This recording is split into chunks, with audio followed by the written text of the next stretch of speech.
Kisah orang kudus hari ini, tanggal 2 Juli, adalah Santo Bernardinus Realino.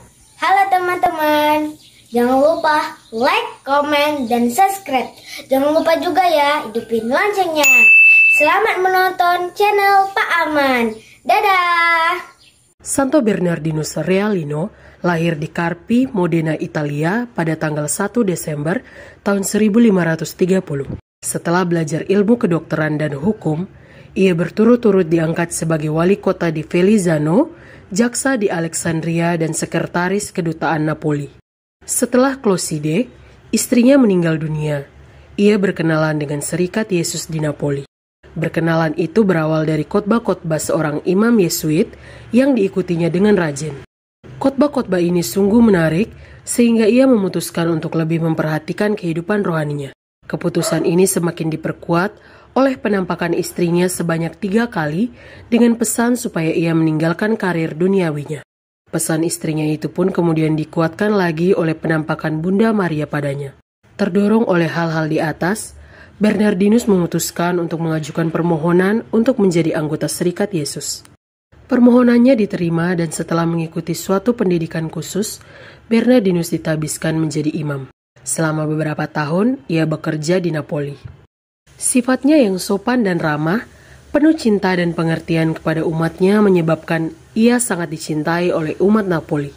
Umat dengan berat hati melepaskan dia ketika ia dipindahkan ke Lecce, provinsi Apulia, untuk mendirikan sebuah kolose.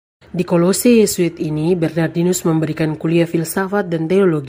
Hingga akhir hidupnya dalam masa kerja selama 42 tahun, Bernardinus menetap di Lecce.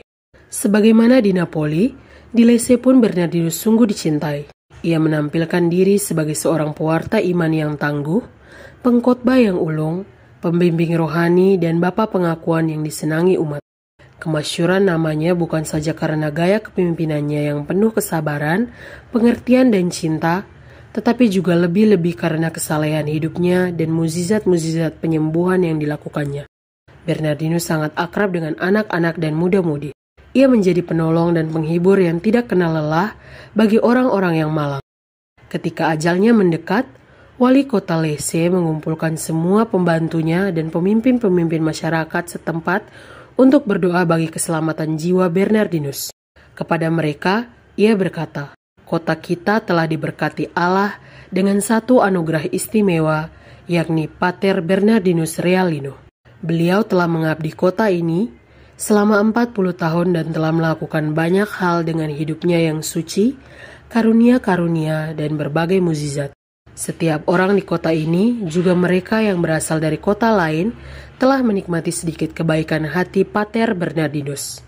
Ketika tiba saat terakhir hidupnya, Bernardinus berkata kepada para pemimpin masyarakat, "Dari surga kediamanku yang abadi, aku akan selalu melindungi kota Lecce dan seluruh umatnya." Bernardinus Realino meninggal dunia pada tanggal 2 Juli tahun 1616.